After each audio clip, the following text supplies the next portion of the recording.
Bwana Harmonize ameonyesha nia ya kutaka kuingia kwenye ndoa, which is very good kwa vijana. Ila ni kuase kitu kimoja. Ndoa sio kuapa. Ndoa sio kuapa. Na usioe kama mzungu alivyokuwa anaoa. Oa kwa mwanamke ambaye ataishi na wewe kwenye shida na raha.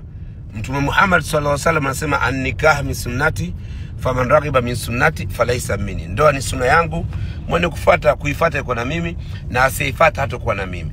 Ila wanasema utaoa mwanamke kwa kuangalia vitu vitatu: uzuri wake, cha kwanza; cha pili dini yake; cha tatu ahlal bait, watu wake wa nyumbani wakoje, yani jamaa zake, dada zake, shaka zake wanaishije.